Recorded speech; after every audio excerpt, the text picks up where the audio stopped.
What is going on, Cubs fam? It is Monday morning, and you know that Monday morning used to mean Rogue Actions, and we've seen the end of Rogue Actions, which is very sad, but I'm happy to introduce and reveal to you today we have a sequel to Rogue Actions called Rogue Actions Preloaded, with a brand new co-host who put the preloaded in the title. His name is Heinzie. What's going on, Heinzie? Welcome to the first episode of Rogue Actions Preloaded. How you doing?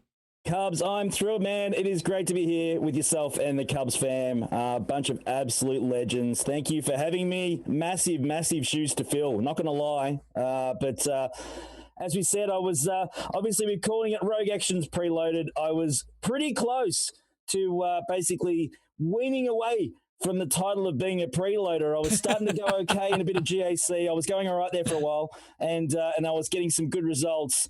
And I thought, you know what, there is a chance I can actually shake this. And then Cubs taps me on the shoulder and says, Heinzie, I'd love for you to do some Rogue Actions work with me going forward. And I thought, yeah, that'd be fantastic. I'd be thrilled. It'd be an honor. And look, let's call it Rogue Actions Preload. And I've just gone. And that's basically where we're at today, guys. But no, thank you for having me. It's an honor. It really is. Oh, well, you very much deserve it. We're glad to have you. And I did take pride in finding a way to immortalize the preloaded meme that seems to follow you no matter what. All right, we got to get to our meme of the week. We're going to start this format very, very similar. We got a little facelift on the graphics here, but we still love that meme of the week. Here we go. We got SpongeBob. SpongeBob meme, and here he goes. Mr. Krusty Krab is revealing a theme park. Oh, but it's Galactic. It's Galactic Challenges. We're so excited, but what is? here's my. Oh my goodness! Here's my favorite part. He goes down the slide. Oh wow!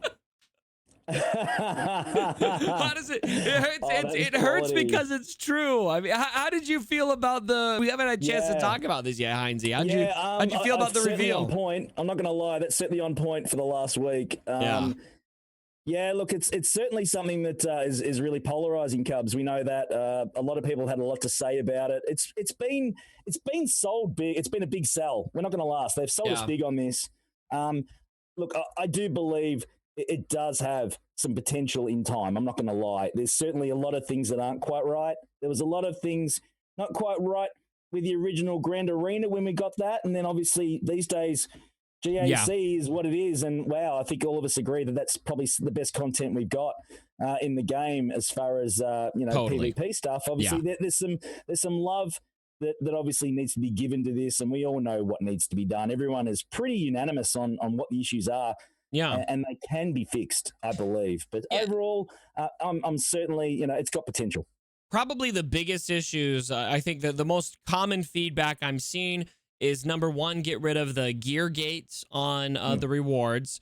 Overall, increasing of the rewards and making those feats actually have meaningful gear in them instead of Mark 1 stun guns and that kind of thing. And then also have a little bit more of an actual challenge.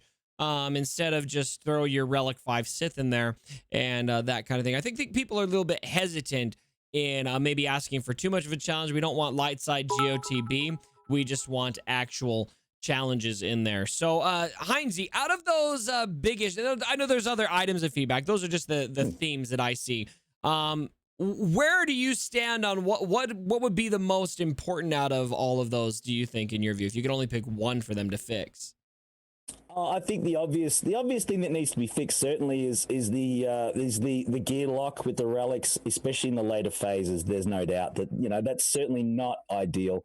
The rewards overall obviously need a rehash and a readjustment. But with that being said, we've got to remember, Cubs and everyone out there, that guys, this is, as they've called it, an exhibition. And again, this, like everything with CG, guys, is subject to change. That's just how they roll. So I wouldn't be looking in to that too much. I think they really just want to get the gameplay right and make sure that it all actually fires on all cylinders with regard to the actual mechanics behind the creation of it, and the back of house things. I think that's super important to get right. So I wouldn't be looking too much into it because it's certainly not the final product, I don't think, anyway. Very, very good, very astutely observed. That leads very well into our next subject, talking about feedback that's how is CG going to respond to this feedback. And I want to call out, I don't have all the posts in front of me, but I was looking through everything CG has said about this round, which hasn't been a ton.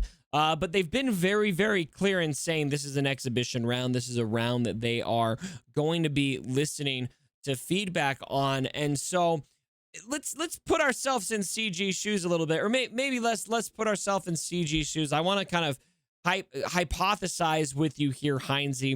What items of feedback do you think they'll actually address? To me, like the most important one to me is get rid of this stupid gear gate.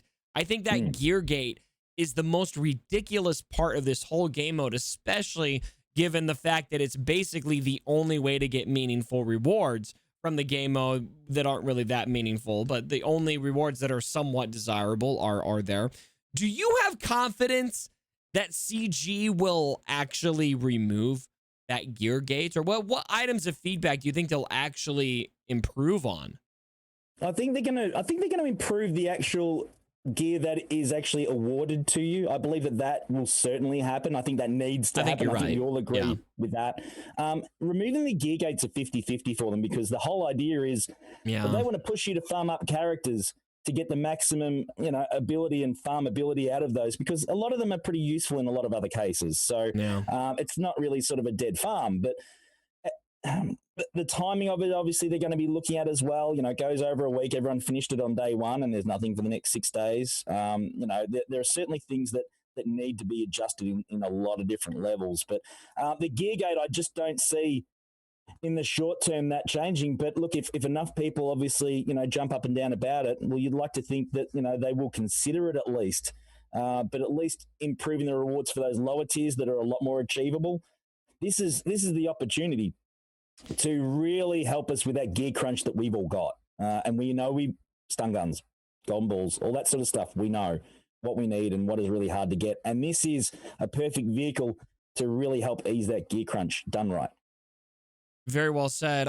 Here's kind of my, I try not to be pessimistic, but I will be very, very impressed if Capital Games removes the gear gate. I would guess that's something they're going to be pretty married to keeping there. At face value right now, here's my prediction.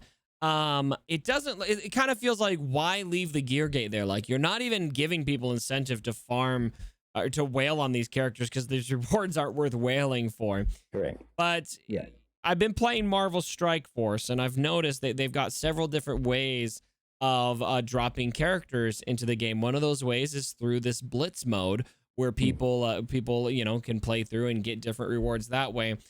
I would be willing to bet you there is a very good chance that Capital Games starts releasing character shards. This is going to be a new way to drop characters as part of the reward structure for Galactic challenges, and that those shards are locked behind those gear gates, so you can only get characters from those gear gates, and then there's your incentive. So I think that they've got more foresight that way, and that's kind of why I feel like it's very unlikely that they change that, although I really hope they do. I hope at a minimum we get much, much, much better rewards. Yeah. The assault battles are obviously a perfect example of better rewards for that same type of event. I mean, the assault battles with the new challenge tiers, obviously, it's stuff that we need when we're farming them to relic levels. That makes a lot more sense. So forget the rewards table at the moment, guys. I know everyone looks at that and thinks, why are we bothering doing this right now? It's so not worth it. I just don't even look at that yet. It's exhibition. It has to change. If that stays the same, then obviously we've got to revisit it later on and say, guys, no, this is just not good enough. Because I think, we certainly need help with the gear crunch that we have. We were told we were going to get relief of, and we just haven't. I kind of feel two ways about this too, though, Heinze, because I feel like, it's an exhibition. Let's just wait and see, But I also feel like, how many times have we had to say wait and see in this game? We've had no content in 2020. This is our first exposure to this. I think it's pretty understandable for this community to look at this and just be like, what the hell? This sucks. Look, hopefully it changes, but man, it's just so discouraging. Yeah, I'm not going to lie. I did expect more. Obviously, with the new release of the new back end software with the Unity upgrade that we're all know and we're aware of, and this is their chance to release new More and better content a lot polygons. quicker. All the new polygons, which really look the same as the other polygons I've had in other backgrounds and stuff up until now. Look, again, I do believe that, I'm not going to lie. I certainly did expect more. I expected some cutscenes in them to start with. I mean, that's something that would really make a big difference, and it's just something simple. I wouldn't have expected cutscenes if they didn't say it. That's what they said. This is their word. Like, okay, so they say in their Unity upgrade, notes that they've dropped us on the forums that they are going to be able to do cutscenes more frequently. Okay, so where? Like, everything you've done since that upgrade hasn't had a cutscene. So, like, what? Yeah. The only places you do cutscenes are in events, like for Jedi Luke or these big legendary events. Is it still just going to be there? Is that it? Because that doesn't sound like there's more cutscenes coming. Yeah. I thought we'd see them in Galactic challenges. Yeah, they've been ticking the boxes lately, though, Cubs. Since the Vader event, the rework for Vader, the Jedi Luke event, they've been really, really great. For the community, fair enough, for free players, I think they've been ticking some boxes lately, and I think that this is just a little step backward. But yeah, I'm hesitant on saying, guys, this is trash and garbage yet. I think it's still a work in progress, and really, these days we're open beta testers, aren't we? The community, so. Give it time, and I think it will certainly improve. And I'm okay with that. I think it also sometimes it comes back to communication, right, and tempering expectations. Because I think the first big content drop in 2020, the expectations are going to be sky high, regardless of what CG does. Just because we're hungry, we're in the desert. We finally found a pond that wasn't a mirage, and we chugged it, and it turned out to be sand. And we're just. We just need them to tell us, like if that's the case, get out there a little bit more, maybe on day one, and say, hey guys, we know that everyone's really got high expectations here. This is very much, let me reiterate, this is exhibition. A lot of this is going to change. Please drop your feedback here. We are, stuff like that, I think would really help kind of temper the community mood. But instead, there's nothing there. And it's the status quo, right? For CG, just communication issues galore. Let's move on. We got to talk about the next round of rogue actions, of the Galactic challenges coming up. It is going to be, let's see here. I've got the, where's the schedule? I need to put that on the board. Oh, do you remember which one is coming up next? Death Star's next. Death Star. All right, here we go. There's a trailer right here. Let's turn the audio off. There we go. Okay, here we go. So we've got all of these.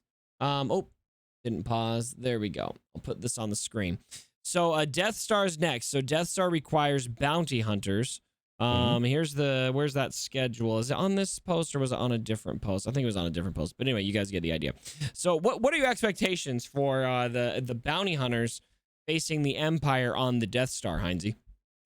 Yeah, look, again, I'm hoping for different backgrounds. I'm hoping for something a little bit different to what we've had so far. I really do. I think that if we're just going to, rehash the same sort of features that we've got just in this different game mode, I just think it might get a bit stale pretty quickly. And especially when you're waiting a week to obviously, progress to the next one, the timing issue certainly needs to be improved, or the reward replayability, needs to be addressed instead of just getting one set for the whole week. I think that, certainly, just refreshing the chance to get more rewards over that week could be a good thing. But as far as I'm just concerned, if it's like what we've just seen so far, I'm concerned that we're just going to get the same type of backgrounds we've got in the assault battle. We've already got the military might. On the Death Star. So it's interesting how much those backgrounds make a difference. I mean, ultimately it doesn't affect the gameplay, but it really dramatically affects the overall feel of the event and how fresh it feels. I think if we're playing in environments that we've been playing in since 5 years ago, which I think all of the events, all of the environments we had for the first round of this was literally day one environments that we've had in the game. And so I think that's a big thing they could do. I'm looking ahead to the other to this next phase here, but you kind of touched on something that I really want to hit on as kind of feedback I've got. But I would love to see feats that were a lot more time consuming to get. Not Yep. super grindy, but all of them are just win the battle with X or win the battle with X. What if we had feats that were more objective based, like so it takes you maybe 4 or 5 battles to accomplish a feat, and there's a series of things you have to do, and you can get some pretty good gear for putting extra time in there. Reward the time and the effort that you put in for those things, and then that boosts the replayability of it, right? Because right now, you could in theory get all of the feats in one single go and be done. And so that doesn't, the content is dead really quickly. But if you had those feats that required, maybe you got to do this battle 10 times or something like that, or maybe you got to go back and do battles in other phases or whatever, and you can get these meaningful gear rewards, then the replayability is there. Yeah, absolutely. It's galactic challenges. So make it more of a challenge over the course of the time of completing it, and have different tiers for the amount of times you do complete it. You know, the feats again will be addressed. I believe this is just a mechanics test. I really do. I do believe that we'll certainly see a lot of changes to the feats that are out there, the rewards that are out there. I just believe that this is okay, we're just going to nurse this in and make sure that it works in the framework and everything, you know, performs well, and then make the adjustments down the track. And look, who knows, they might even have some surprises for us we don't even know about yet, which happens quite often because all of a sudden, bang, it's there, you know? Well, we're going to hope for the best. Looking in the next round, I really like that you called out new environments. I think that's probably the best we can hope for in what's coming next. I'm also hoping that they don't have Relic 5 requirements, but I'd bet anything that they do. I think a lot of that stuff is probably locked in stone for exhibition. So hopefully we see something fresh for this next round coming up here pretty soon. Heinzie, I want to thank you for joining me for the video. This video is not done, Cubs fam. I have got a link down in the description below to Heinzie's channel. Head on over there. The second half of this video is on his channel. You guys don't want to miss it. We've got some good stuff going on over there. But we are out for this portion of the video. Have a good one, Cubs fam. See you later.